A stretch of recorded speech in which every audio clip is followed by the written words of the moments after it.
Ассаламу алейкум ва рахматуллахи ва баракатух. Урматтуу мусулман бордоштор, Рамазан айыңыздар кут болсун.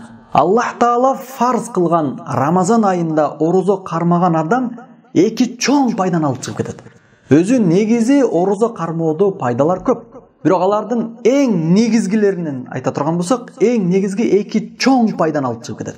Биринчиси, кимде-ким Аллах Тааланын буйругун чын ыхлас менен, соо үмүт кылып, ыйман келтирген абалда Аллахка ибадат кылып, орозо кармай турган болсо, ал адамдын күнөөсү кечирилет. Экинчиси, такыбалуулукка тарбияланат. Аллахка жакындап, такыба болот. Мына ушундай эки чоң пайдан алып чыгып кетет.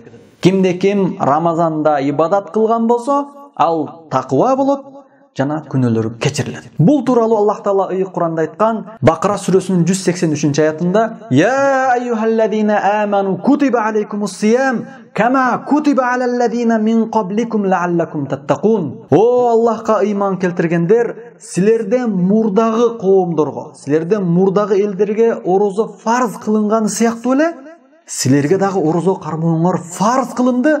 Лааллакум таттакун, силер такыбалуу болушуңар үчүн орозо фарз кылынды дейт. Аллах Таала орозону бизге фарз кылуусунун негизги максаты бизди кыйноо эмес, бизди өзүнө жакындатуу, такыбалуулукка тарбиялоо. Биз өзү адам ушундай экенбиз, бир жакшылык иш болобу же жамандык иш болобу көп кайталасак адат болот.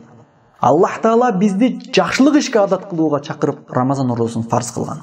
Караңыздар, эртеден кечке орозо кармап, кечелери тахажжуд намаздарын, таравих намаздарын окуп ибадатта болгон адам ушуну көп кайталаса, 5 күн, 10 күн, 1 ай кайталай болсо эмне болот? 30 күн бою же 1 ай бою ушул ибадаттарды кайталаган адам, ал адам ибадатка көнөт. Аллах Тааланын буйругун аткарууга, Аллахка ибадат кылууга көнүп калат. Такыба болот деген сөз. Мына ушул максатта Аллах Таала бизге орозо кармоону фарз кылды. Эгерде кимде-ким чын ыхлас менен орозо кармаса, демек мына ушундай ийгиликке жетет. 1 жыл бою же өмүр бою Аллах Тааланын буйругун аткарганга өзүн көндүрө алат. Экинчи алына турган пайда күнөөлөр кечирилет.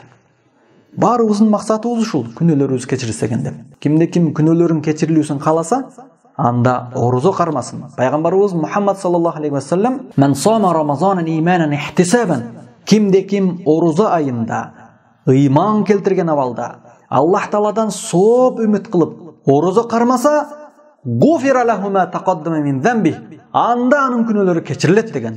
Бул Аллах Тааланын уадасы. Пайгамбарыбыз Мухаммад саллаллаху алейхи ва саллям бизге кабар берип атат.